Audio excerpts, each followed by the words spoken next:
There is a moment, and you know it well, when the world presses in so close that you cannot find the edge of yourself. The bills sit open on the counter.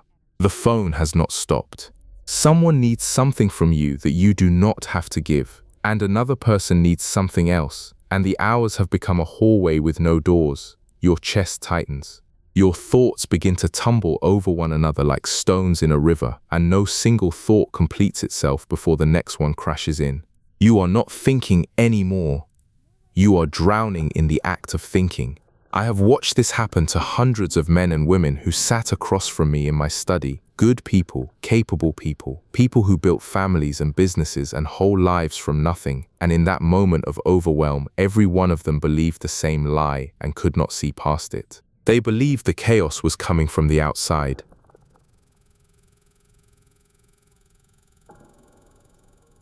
They believed the world had finally become too much. But I want you to hear this slowly. The storm is not out there, and it never was. The storm is a pattern running inside your own subconscious mind, and that pattern can be broken in exactly 11 seconds. Not 10, not 12, 11. There is a reason for that number, and before this hour is through, you will understand it so completely that you will never again stand helpless in the flood of your own thoughts. One breath, properly taken, is enough to cross from chaos into a stillness so deep it will startle you. Now, you may be wondering what makes 11 seconds different from every breathing exercise you have tried and abandoned. Hold that question. The answer will arrive in its proper order, and when it does, you will understand something about the architecture of your own mind that most people never learn in an entire lifetime. What I am going to share with you over this next hour is a technique so simple that your conscious mind will want to dismiss it. That is, in fact, the very reason it works, because it slips beneath the guard of the intellect and speaks directly to the subconscious, which is where every storm begins and where every storm must end. You will learn the precise anatomy of this 11-second breath. What happens in the first 5 seconds, what happens in the 2-second hold, and what happens in the 4-second exhale that plants a new command in the deepest part of your mind.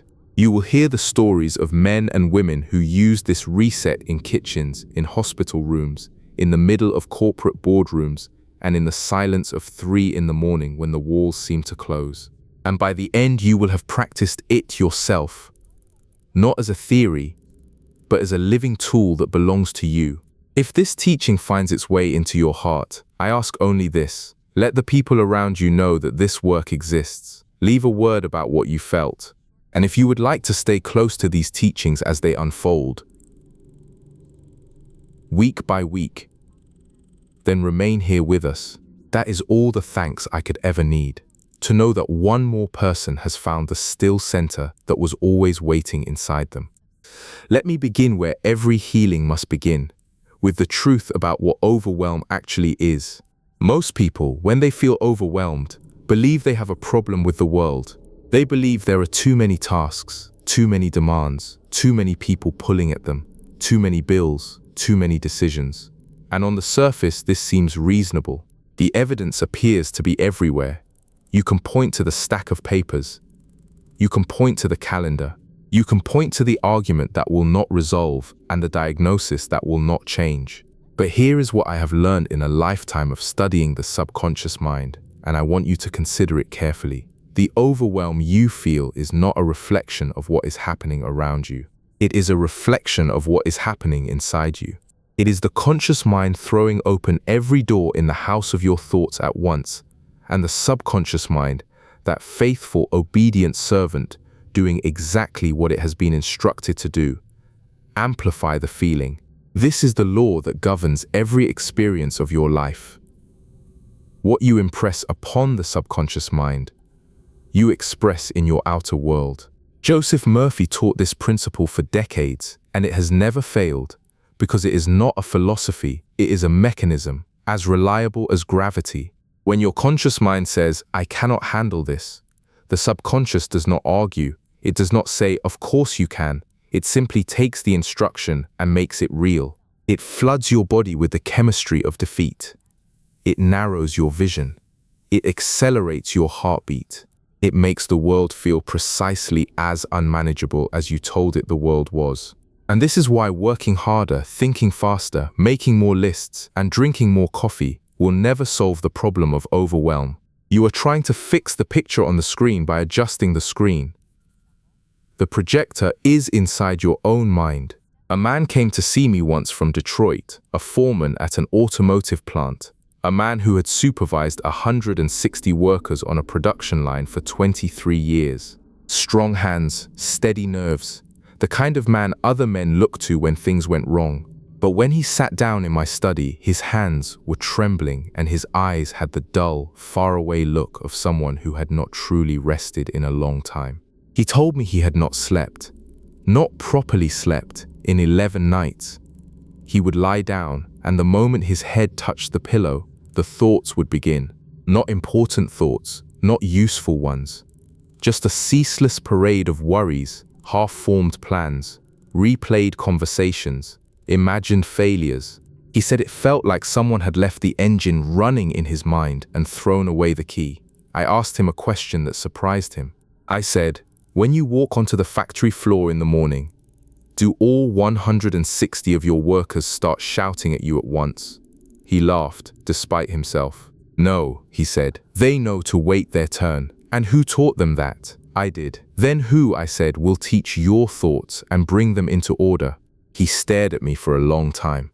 The idea that he could manage his own thoughts the way he managed his floor, that each thought could be given its proper time and its proper place instead of being allowed to riot, had genuinely never occurred to him. He had spent 23 years training other men to be orderly and not one day training his own mind. And the result was what you would expect from any factory where the workers are allowed to shout all at once. Nothing gets done, everything feels urgent, and the foreman collapses under the noise. His 11 sleepless nights were not caused by insomnia. They were caused by a mind that had never been shown how to take attendance, how to line up its thoughts, acknowledge each one, and then say, firmly and without cruelty, "Wait your turn." I taught him the 11-second breath that same afternoon, and within a week he was sleeping again. Not perfectly, the habit of mental riot does not break in 7 days, but for 5 or 6 hours at a stretch,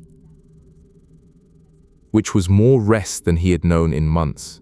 He told me later that the breath felt like walking onto his own factory floor for the first time. He could hear the individual thoughts now, instead of the roar, and one by one he could address them. This is the situation most people find themselves in.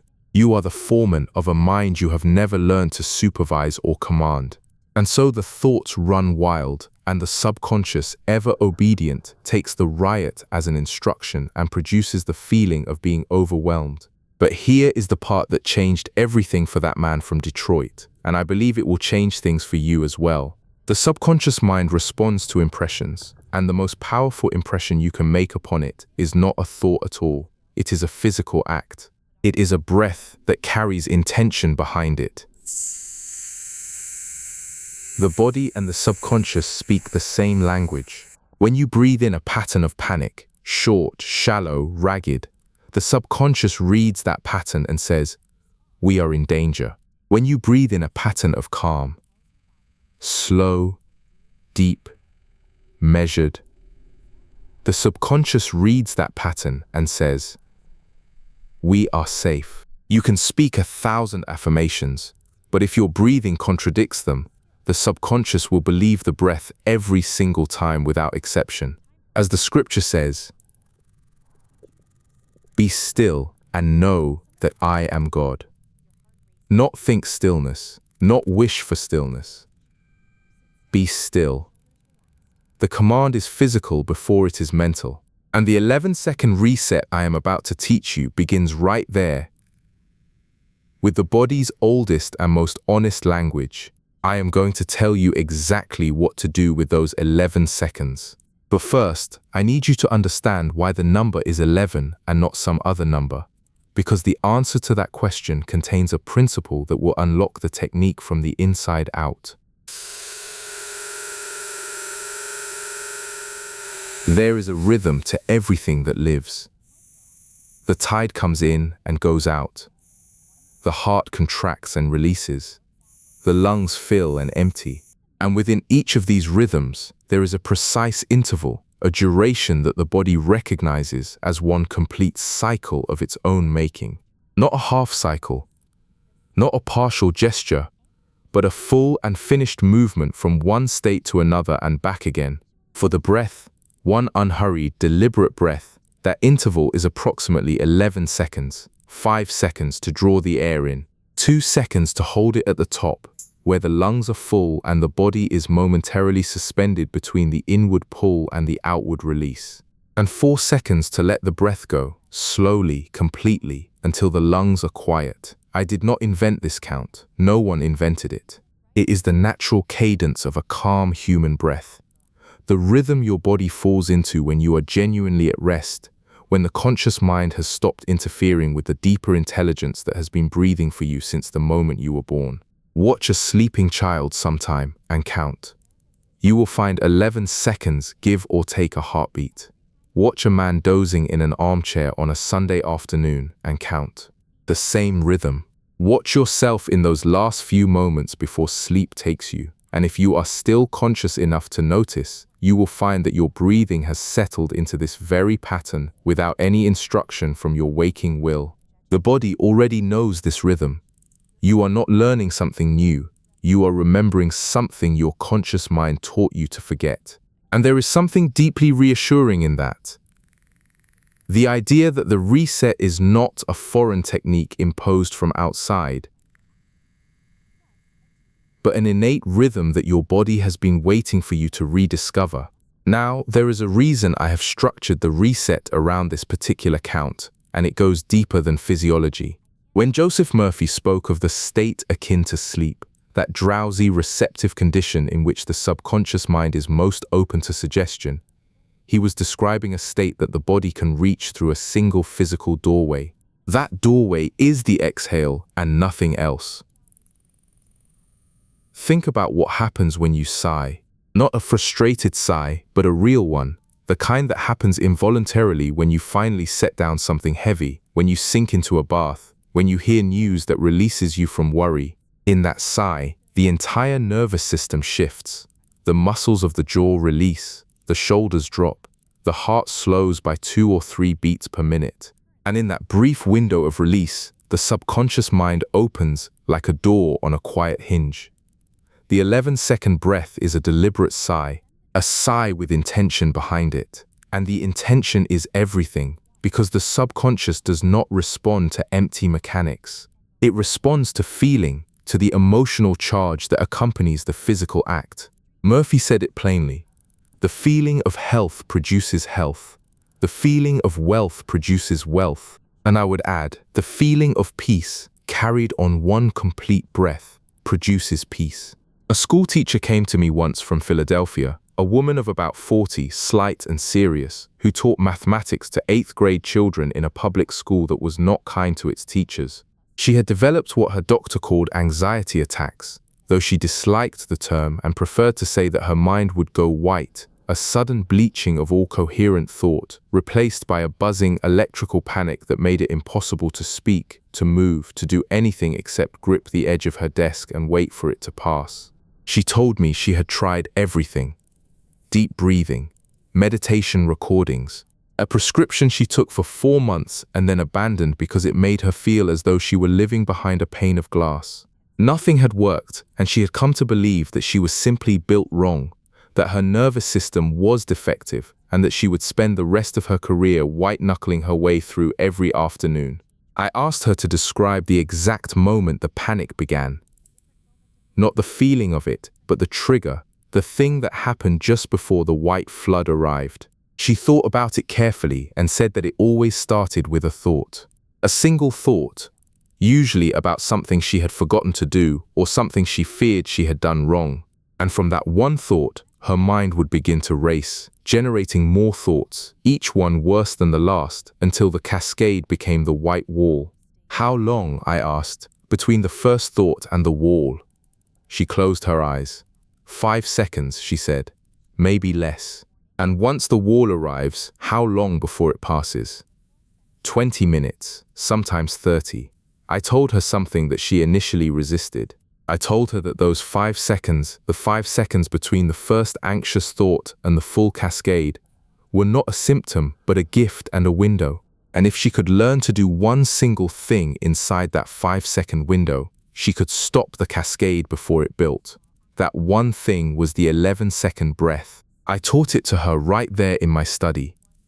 Breathe in for 5 seconds, and as you breathe in, I told her, do not try to push the anxious thought away, gather it. Inhale it deliberately, as if you are drawing the smoke of a small fire into a glass jar. Then hold for 2 seconds. Not fighting, not straining, just holding. And in those 2 seconds, say nothing to yourself except, I release this. Then exhale for 4 seconds, slowly, and as you exhale, let one single word fill your mind completely. The word she chose was still. She looked at me with the expression of someone who has been told that the cure for a serious illness is a glass of water. I understood that expression. I had seen it many times. The conscious mind distrusts simplicity because the conscious mind believes that complex problems require complex solutions. But the subconscious mind is not complex. It is a garden, and a garden does not care whether the seed was expensive. It only cares whether the seed was planted with feeling. Florence Scovel Shinn wrote, "Your word is your wand," and she meant precisely this. The word spoken at the moment of subconscious receptivity, at the exhale, at the release, at the hinge point of surrender, carries more power than 1,000 words spoken in the noise of ordinary thinking. The school teacher's word was still. She spoke it silently as she exhaled, and she gave it the feeling of a lake at dawn, a feeling she remembered from childhood vacations in the Poconos. She went back to her classroom the following Monday. On Tuesday afternoon, at 20 minutes past 2, the first thought arrived, the familiar spark that always preceded the white wall. But this time, instead of bracing, she breathed in for 5 seconds, gathering the thought like smoke. She held for 2. She exhaled for 4, and the word still moved through her mind like a cool hand on a fevered forehead. The wall did not come. She wrote to me 3 weeks later and said, I have done it 14 times now. The wall has not come once. I feel as though someone has given me back my own mind. She continued teaching for another 22 years. She told me once, in a letter she sent long after our original meeting,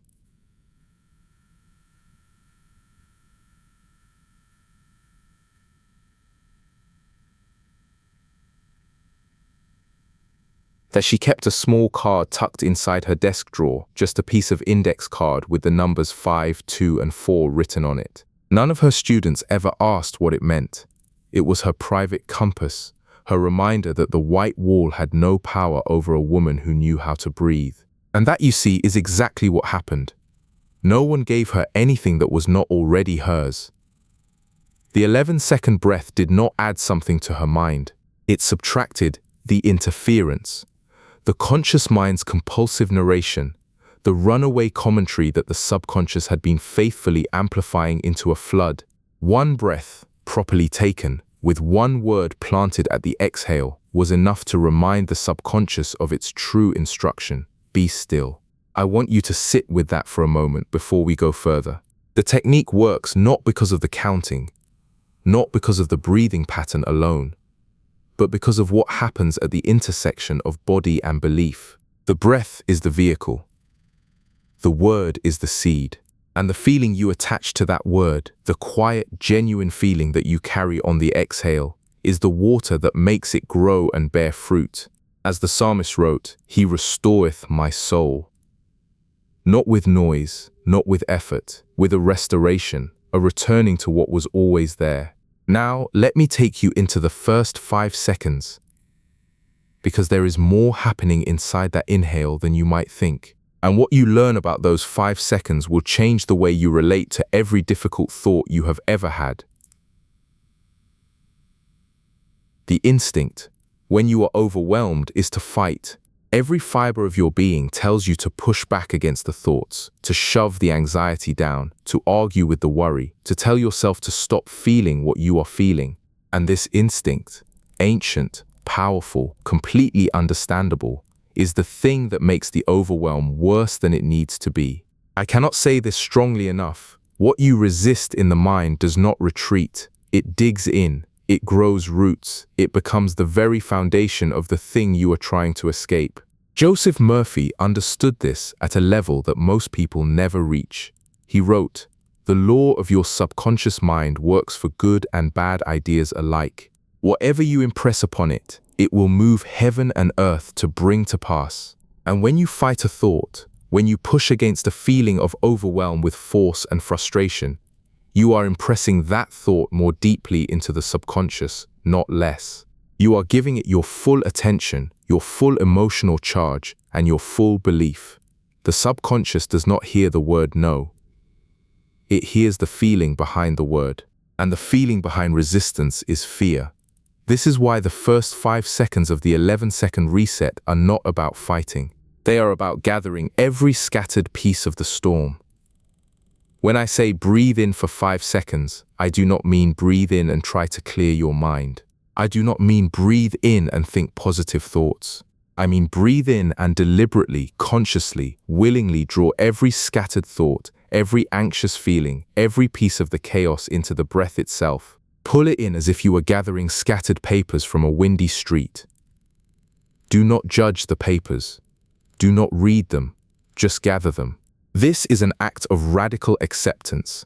Not acceptance of the circumstances, but acceptance of the thoughts themselves and everything they carry.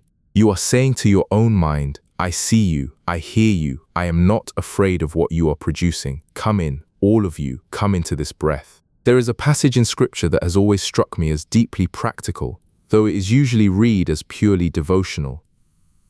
Cast all your anxiety upon him, because he cares for you. But you cannot cast what you will not first hold in your own hands. You cannot surrender what you refuse to pick up.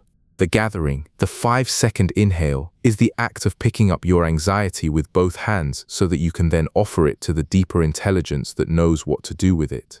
A young woman wrote to me from Cleveland. She could not have been more than 26 or 27, and her letter was one of the most painful I have ever received in all my years. She had lived with a fear of abandonment since childhood, a fear that had colored every relationship, every friendship, every job she had ever held. She would feel the first small tremor of doubt.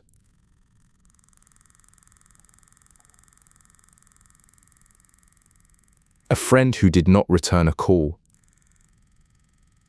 A supervisor who seemed distant. And within minutes, the tremor would become an earthquake. She would spiral into a certainty that she was about to be left, rejected, discarded, and she would either withdraw completely or lash out in ways she later regretted. She had tried affirmations. She had stood in front of mirrors and told herself she was worthy of love. And the affirmations had done nothing, because every time she said, I am worthy, a voice inside her replied, no, you are not. And the subconscious, which believes the louder voice every single time, sided with the doubt. I wrote her back and told her something that went against everything she had been taught. I told her to stop fighting the fear right now. I told her that the next time she felt the tremor, instead of pushing it down or trying to argue it away, she should breathe in, slowly, deeply, for a count of 5. And as she breathed, she should say to the fear, silently and without judgment, come in. I am not afraid of you. Come all the way in. She wrote back 2 months later. She said the first time she tried it, she wept.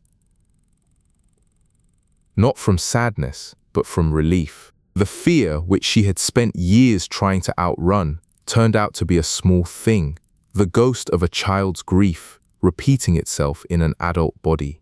When she stopped running from it and instead drew it into her breath, it lost its power. Not because she defeated it, but because she held it. And in the holding, she discovered that it had never been as large as it seemed. She told me that her relationships changed first. Not dramatically, no one came back who had left. No one apologized who owed an apology. But the quality of her presence changed in ways she could not explain. She stopped bracing for abandonment in every conversation. She stopped scanning faces for signs of withdrawal. And the people around her, who had always sensed the tension in her without being able to name it, began to relax in her company. She attracted, for the first time in her adult life, friendships that did not begin in anxiety and end in confirmation of her worst fears. All because she learnt to breathe in what she had spent a lifetime trying to breathe out. This is what the first 5 seconds teach you. The chaos in your mind is not as large as your resistance to it. The fear is not as strong as your flight from it. When you breathe it in, when you gather every trembling thought into one slow, deliberate inhale, you rob the chaos of its primary fuel, which is your resistance.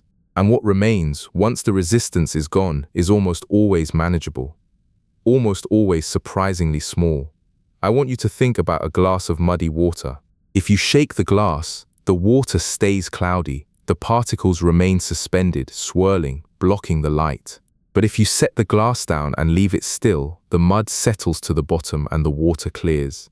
You did not purify the water. You did not filter it. You did not add chemicals or run it through a machine. You simply stopped agitating it, and clarity returned on its own. Because clarity is the natural state of water that is left alone. The 5-second inhale is the act of setting the glass down. You are not removing the mud. You are removing the shaking. And what you will find, if you trust the process, is that your mind, like the water, has a natural clarity that it returns to the moment you stop disturbing it. And this brings us to a principle that I believe is one of the most important in all of Murphy's teaching. A principle that sounds paradoxical until you have experienced it, and then it sounds like the most obvious truth in the world. The principle is this: the subconscious mind solves only those problems that the conscious mind has stopped trying to solve. As long as the conscious mind is thrashing, analyzing, worrying, strategizing,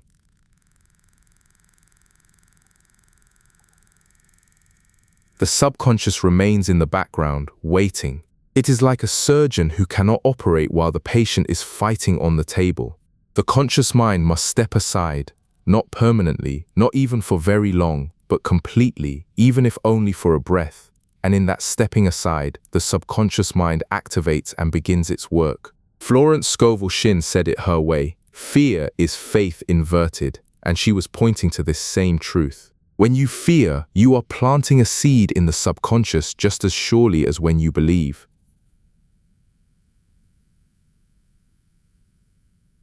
The only question is which seed you choose to plant. And the 5-second inhale is the moment you stop planting seeds of fear and prepare the soil for something else. I want you to try it right now, wherever you are. I want you to take one 5-second breath. Not the full 11-second cycle, just the inhale. Draw the air in slowly through your nose. And as you do, think of whatever is weighing on you most at this very moment. Do not push it away. Breathe it in. Gather it. Let the thought come all the way into the breath, as if you are pulling a child in from the cold. If you did that, if you truly drew the thought in without flinching, you may have noticed something. A very slight softening, a loosening of the grip that the thought had on your chest. That softening is the first sign that the subconscious is beginning to hear a new instruction from you. You are no longer telling it to run. You are telling it to receive. My mind gathers every fear and every scattered thought into one breath, and in the gathering, I find that I am larger than anything I carry. Hold that feeling now, because the next thing I am going to teach you is what to do with those 2 seconds of silence at the top of the breath. The moment when the air is inside you and the world seems to pause. That 2-second hold is, in its way, the most important part of the entire technique, and I have seen it change the direction of lives that seemed beyond any turning. There is a space between the inhale and the exhale that most people rush past without noticing. It lasts, in the 11-second reset, for exactly 2 seconds.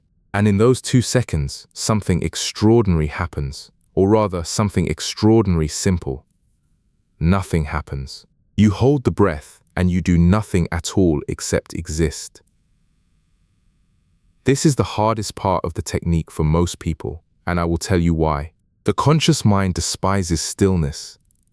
It is a machine built for solving, analyzing, planning, worrying, And when you ask it to do nothing, even for 2 seconds, it rebels. It will tell you that 2 seconds of inaction is 2 seconds wasted. It will try to fill the silence with another thought, another strategy, another reason to be afraid. And you must let it try, and you must not obey its demands no matter how loud. The 2-second hold is an act of surrender, not surrender to the circumstances of your life, not the surrender of a defeated person, but the surrender of a person who has decided to stop trying to carry the weight alone. Florence Scovel Shinn called it by the simplest and most powerful name she knew.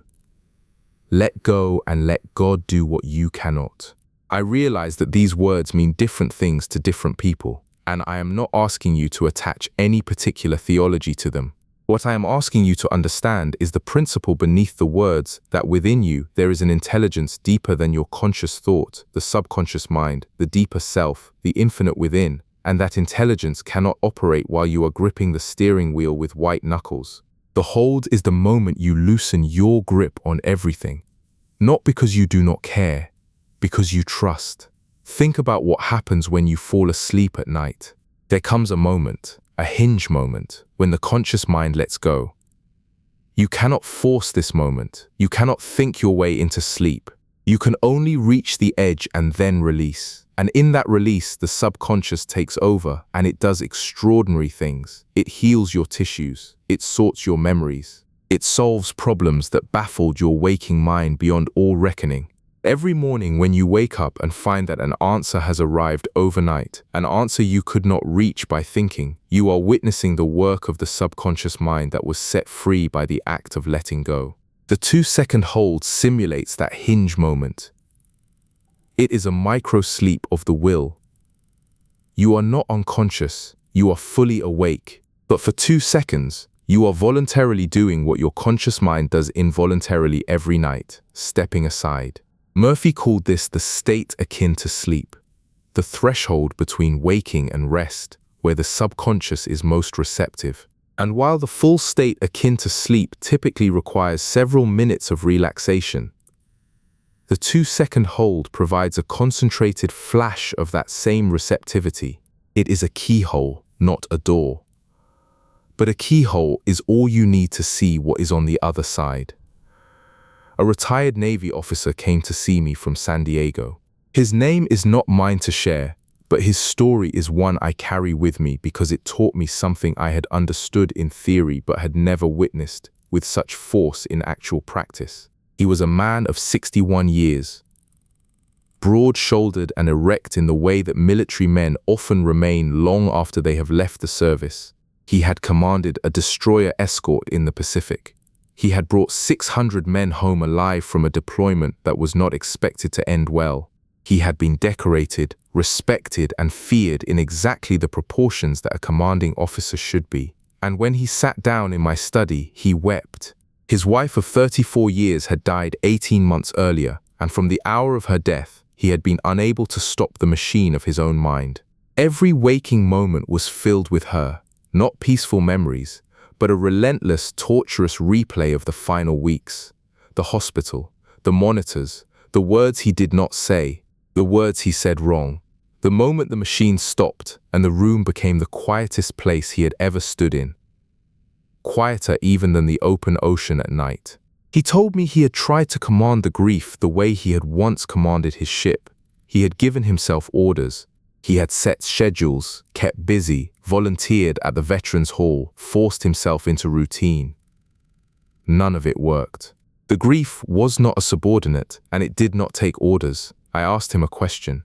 When you were at sea, in the worst weather, in a storm so bad that the ship was no longer responding to the helm, what did you do? He looked at me with a flash of something that might have been anger and might have been recognition. You heave to, he said. You stop trying to steer. You take down the sails, lash the wheel, and let the ship find its own position in the waves. You ride it out. And did the ship survive? Every time. Then why, I said, will you not let your own mind heave to and ride it out? He was quiet for a very long time after that. And I taught him the 11-second breath, and I told him that the 2-second hold at the top, the moment between inhale and exhale, was his heaving too. It was the moment he stopped commanding the grief and let the deeper waters carry him. He did not master it immediately. He was a man who had spent his entire life in the act of control, and the idea of releasing control, even for 2 seconds, felt like a dereliction of duty. But he practiced. And after 2 weeks, he told me something I have never forgotten. He said, "In those 2 seconds, I found the silence I used to hear on the ocean at night. The silence after the engines go quiet and before the waves get loud. I had forgotten it existed and what it felt like." He paused, and then he said something else. He said, "I think she is in that silence, not as a memory, as a presence. And when I stop trying to reach her with my thinking, she is simply there." I cannot tell you whether his wife was truly present in the 2-second hold. I can tell you that grief, which had been eating him alive for 18 months, began to release its grip that very week. He did not stop missing her. A man does not stop missing the woman he loved for 34 years. But the missing changed its character in ways that surprised him. It stopped being a wound and became, instead, a kind of gratitude. The ache of a man who knows how fortunate he was, rather than the agony of a man who believes he has been robbed. That silence, the silence between the inhale and the exhale, is not empty, it is full. It is the fullness of a mind that has momentarily stopped generating noise and is simply present. And in that fullness, the subconscious mind hears a new instruction. Not a verbal one, not a command, but an instruction carried in the quality of the silence itself. The instruction is, "I trust you, I am letting go. Do your work. As the scripture says, in quietness and in confidence shall be your strength, not in effort, not in struggle, in quietness." The 2-second hold is a practice of quietness so concentrated that it penetrates the subconscious like a single drop of dye falling into clear water. I want you to understand something about the relationship between the conscious and the subconscious mind, because it bears directly on what happens in those 2 seconds. The conscious mind is a suggestion maker. That is all it is.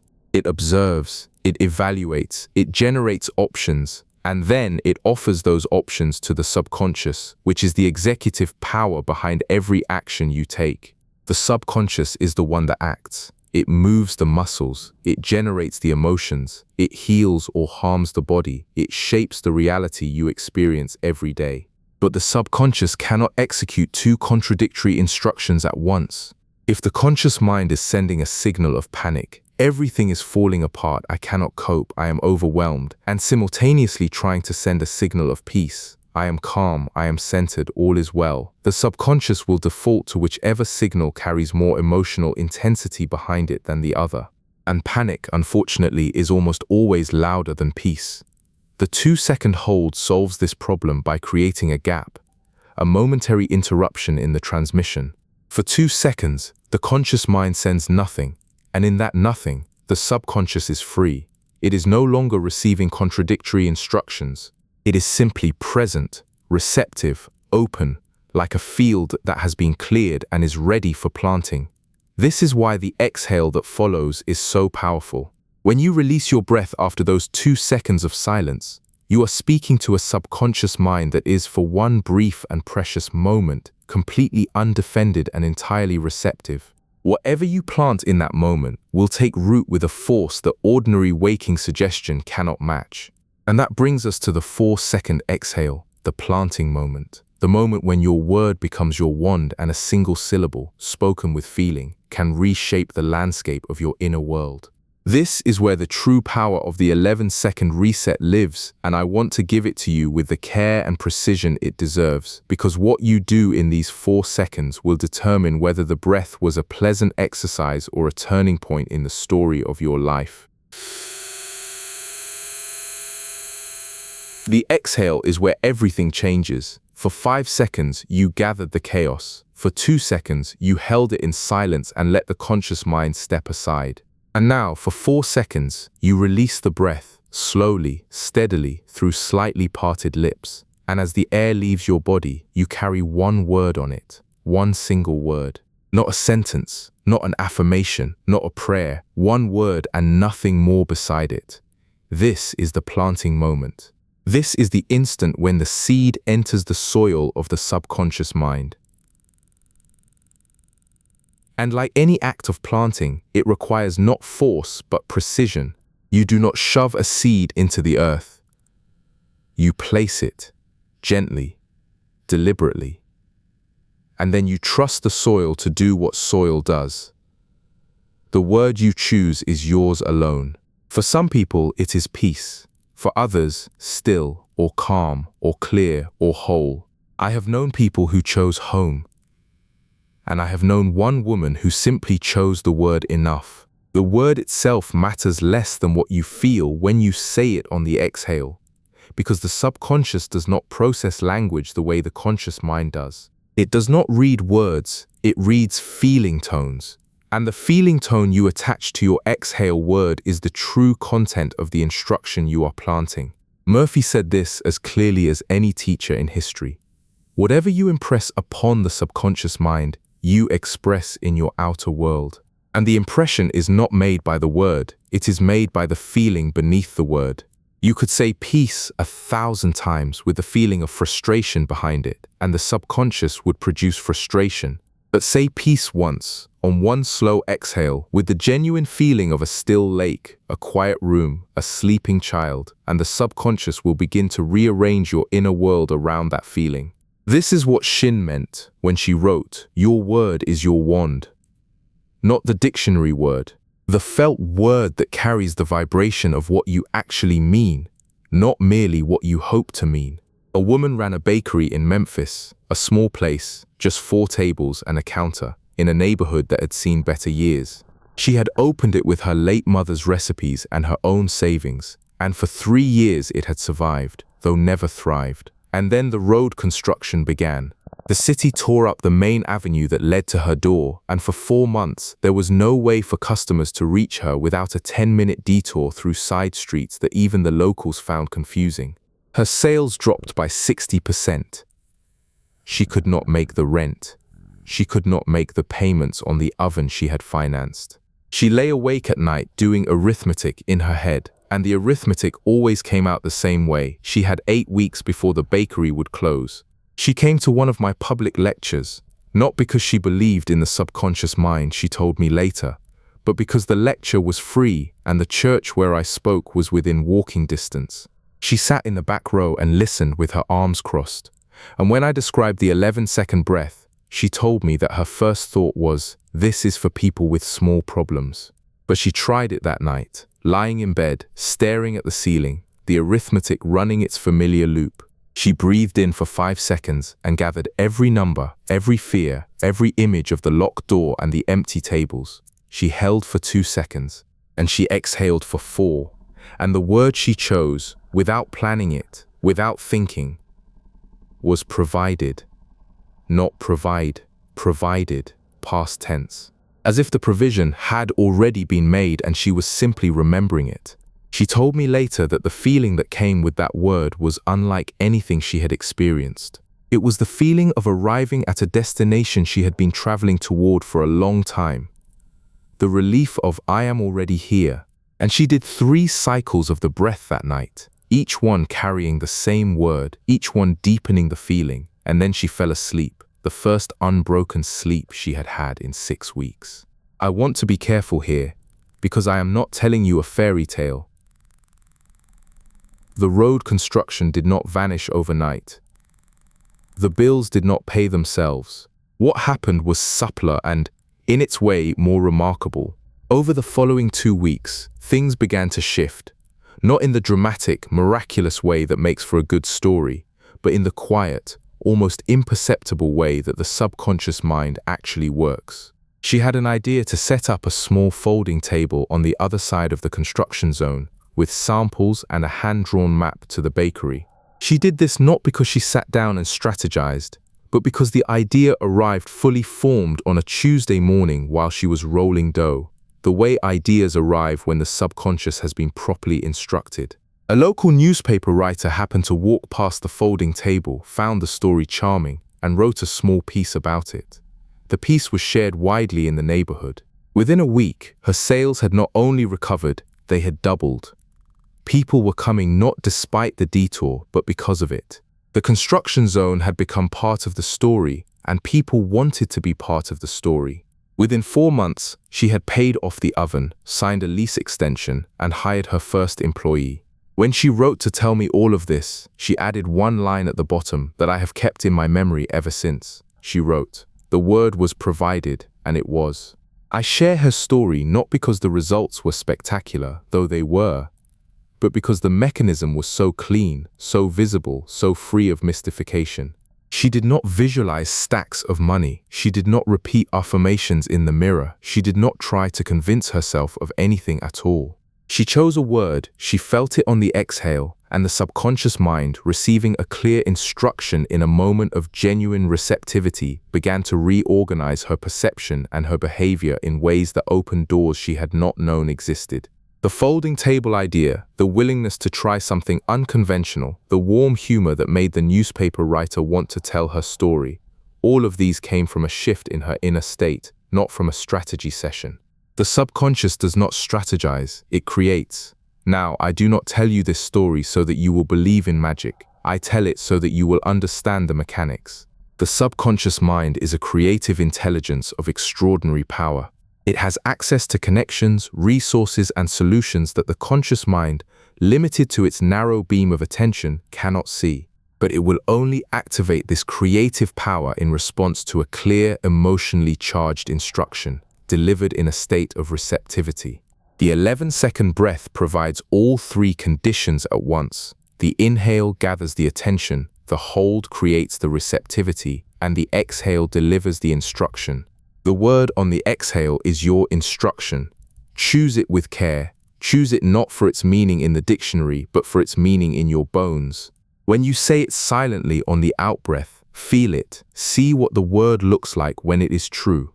If your word is calm, feel the calm. Not as a wish, but as a memory, as a present reality, as something that already exists inside you and is simply being uncovered by the breath. If your word is clear, feel the clarity, the sensation of a wide open sky, of a thought that arrives complete, of knowing exactly what to do next and where to go. I have been asked many times how to choose the right word, and the answer is simpler than most people expect. You do not choose the word. The word chooses you. When you sit quietly and ask yourself, what do I most need to feel right now? Not what you most need to achieve, not what you most need to fix, but what you most need to feel. A word will present itself. It may not be the word you expected. The woman in Memphis expected to choose money or success, and instead the word that arrived was provided. Trust the word that arrives. It comes from the subconscious itself, which knows your need better than your conscious mind ever could. And here is a principle that will save you from the most common mistake people make with this technique.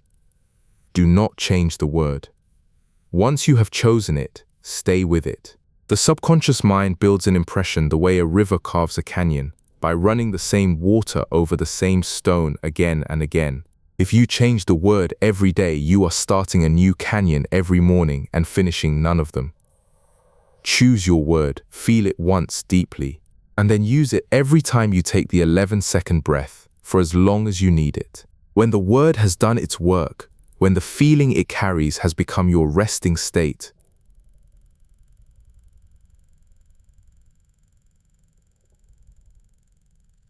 no word will present itself naturally. You will not need to search for it.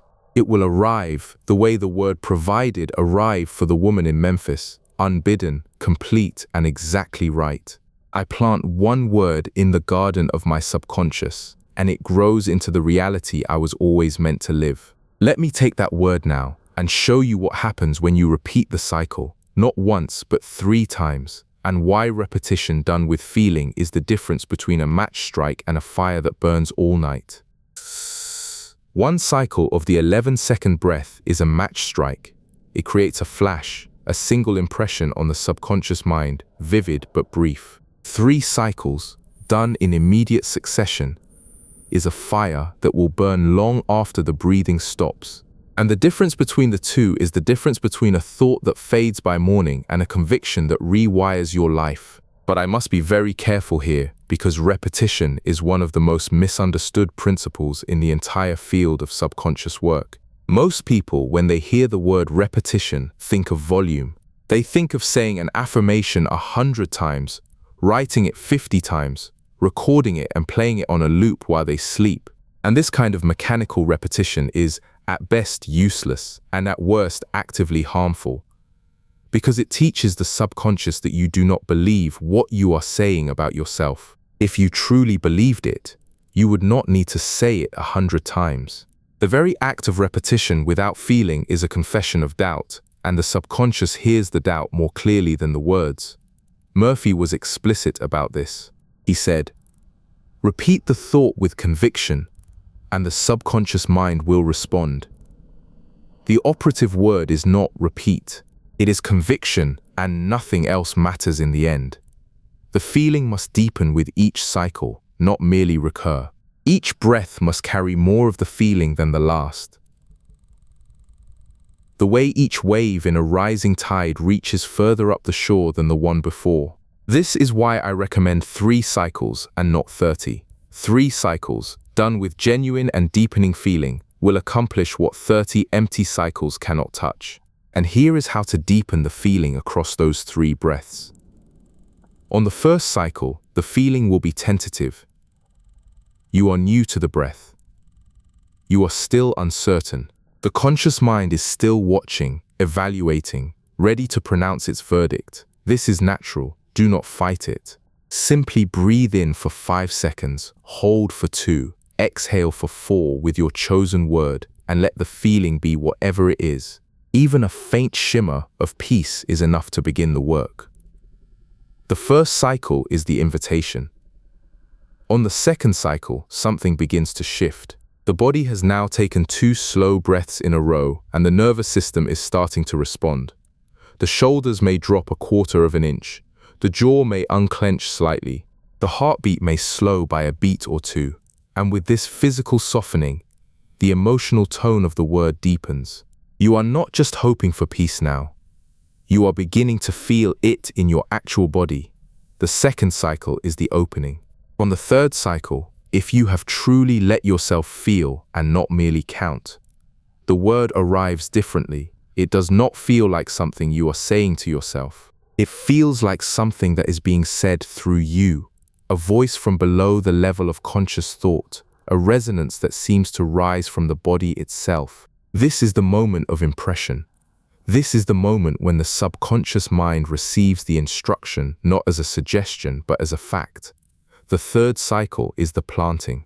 I knew a stockbroker in Manhattan, a young man, well-educated, impeccably dressed, the kind of person who moved through the world with a confidence that suggested he had never needed help from anyone or anything beyond his own intellect.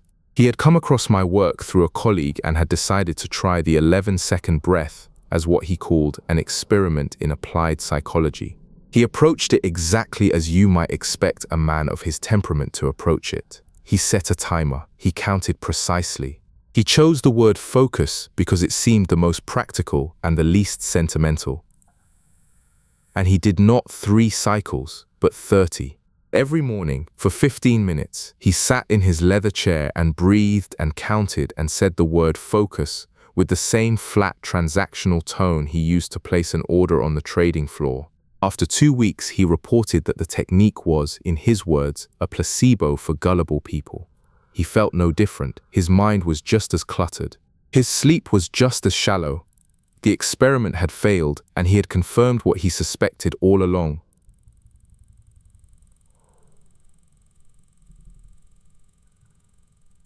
The subconscious mind was not a garden. It was a meat machine, and it did not respond to gardening metaphors. I will tell you who did respond.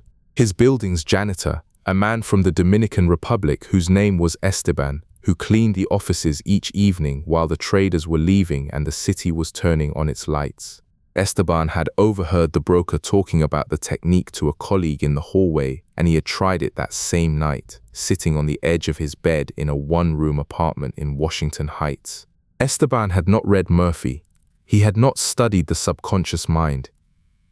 He did not know the word impression in the technical sense I am using it. but he knew what it felt like to be overwhelmed.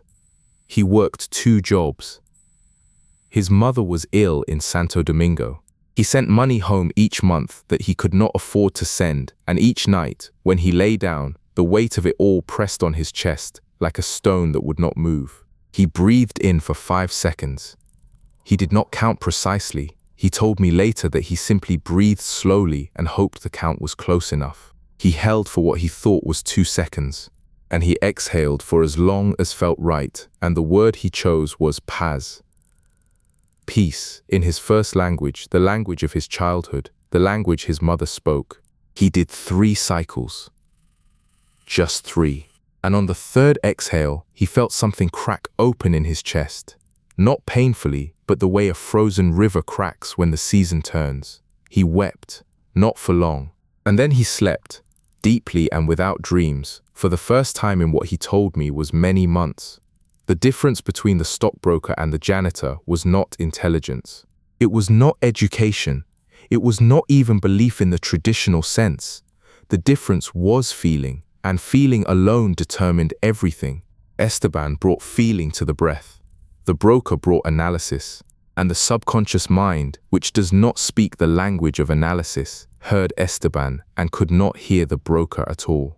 I tell you the janitor's story not to romanticize poverty or simplicity, and not to suggest that education is a hindrance. I tell it because it illustrates the single most important truth about working with the subconscious mind. The door to the deeper self does not open with a key made of intellect. It opens with a key made of feeling, and nothing else will turn the lock. And feeling is democratic. It does not ask for your credentials. It does not require your understanding. It asks only that you be honest, that when you say a word on the exhale, you mean it the way a child means it when he asks for his mother in the dark. The broker eventually came back to me, and I told him about Esteban, without using his name. I asked the broker to try 3 cycles instead of 30, and to choose a word that meant something to him not as a professional but as a human being. He chose home. He told me later that the word surprised him. He lived alone in a penthouse he rarely enjoyed, and home was not a concept he spent time thinking about. But when he said it on the exhale, he felt a warmth in his chest that he had not felt since childhood, and he understood for the first time the difference between knowing a principle and feeling it. This is the principle I need you to carry forward. Repetition without feeling is noise. Feeling without repetition is a spark that may or may not catch. Repetition with feeling, 3 cycles of the 11-second breath, each one deeper than the last, each one carrying more of the genuine sensation of the word, is a fire that the subconscious cannot ignore. As scripture tells us, "Whatsoever things ye desire, when ye pray, believe that ye receive them, and ye shall have them." The key word, as always, is believe. And belief is not an intellectual position, it is a feeling. You believe something when you feel it in the body, when the cells of your being respond to it as though it were already real. And 3 cycles of the 11-second breath, done with feeling, are enough to bring the body to that threshold. I have sometimes been asked whether 3 cycles is always sufficient, or whether some situations require more. And my answer is this: if you have done 3 cycles with genuine feeling and you still feel overwhelmed, do not do more cycles. Instead, examine the feeling. Are you truly bringing feeling to the word, or are you counting? Are you feeling peace, or are you hoping for peace while actually feeling doubt? The solution is never more repetitions, but rather deeper feeling. 1 cycle with the feeling of a calm ocean is worth more than 100 cycles with the feeling of a clenched fist. And now, having shown you the anatomy of the breath, the gathering of the inhale, the surrender of the hold, the planting of the exhale, and the deepening power of 3 conscious repetitions, I want to take you into the world where this technique lives. Because the 11-second reset is not an exercise you do once and put away. It is not a rescue device for emergencies. It is a way of moving through the world, and when you begin to use it that way, something happens that I can only describe as a quiet revolution inside the architecture of your mind. Most people who learn this technique will use it as a tool for crisis, a thing to reach for when the walls start closing, and that is fine. It will serve you faithfully in those moments. but I want you to see something larger. Because the 11-second reset is not merely a response to overwhelm. It is a practice of living. And the men and women who discovered this distinction are the ones whose lives changed in ways that went far beyond the management of stress. Florence Scovel Shinn wrote, "Life is a game, and you are given the tools to win it." But she did not mean that you pick up the tools only when you are losing. She meant that the game is played constantly, in every breath, in every moment of attention, in every impression you make upon the subconscious mind, whether you intend to or not. You are always planting. The only question is whether you are planting deliberately or by default. When you use the 11-second breath only in emergencies, you are like a farmer who only plants when there is a famine. And of course the planting will help. Any seed in barren soil is better than no seed at all. But imagine what happens when you plant every day, not in panic, but in quiet intention. Not because the walls are closing, but because you have decided that the garden of your subconscious mind deserves tending regardless of the weather and the season. A grandmother from rural Georgia, a woman in her late 60s, small and weathered by sun, with hands that had shelled more pecans than she could count, wrote to me after hearing one of my radio broadcasts. She had raised 4 children, buried a husband, and was now raising 2 of her grandchildren while her daughter worked shifts at a textile mill 2 towns away. She was not overwhelmed in the way that the man from Detroit was overwhelmed, or in the way the school teacher from Philadelphia was overwhelmed. She was not in crisis. She was simply tired, a deep, settled tiredness that had become so much a part of her that she had stopped noticing it, the way you stop noticing the hum of a refrigerator until someone unplugs it. She decided to try the 11-second breath every morning at dawn, before the grandchildren woke, while she sat on the porch in a rocking chair that her husband had built from salvaged oak. She did not use it because something was wrong. She used it because she wanted to feel something she had not felt in a long time, and she was not sure she could name what it was. Her word was glad, not happy. She told me she distrusted the word happy because it always seemed to come with conditions, but glad felt unconditional to her in a way nothing else did. Glad the way a child is glad when the screen door slams and the summer is outside. Glad without reason, glad before the reasons arrive. She did 3 cycles every morning. 5 seconds in, 2 seconds held, 4 seconds out, carrying the word glad on an exhale that fogged in the early air when the weather was cool. And she did this for a year. I would not have heard from her again if her daughter had not written to me instead. The daughter's letter said that something had changed in her mother and she could not explain it. Her mother was not doing anything differently. She still shelled the pecans, still cooked the same meals, still sat in the same chair. But there was a quality about her now that the daughter struggled to describe. She said her mother seemed to glow, though she was embarrassed to use the word. She said the grandchildren, who had been difficult and sullen after their father left, had become calmer, gentler, more willing to sit close. She said the neighbors had noticed. She said the pastor had noticed. She said her mother laughed more easily now than she had in 20 years, and that the laughter did not sound like relief or compensation. It sounded like something that came from a well that had no bottom. The daughter ended her letter with a question. "What did you teach my mother?" And I wrote back, "I taught her to breathe with intention." Your mother taught herself the rest of what she needed. This is what happens when the 11-second reset becomes a daily practice instead of an emergency procedure. The word you carry on the exhale, repeated every morning, deepened with feeling each time, begins to reshape the default state of your subconscious mind. You are no longer merely interrupting panic. You are cultivating a baseline. You are changing the resting frequency of your inner world.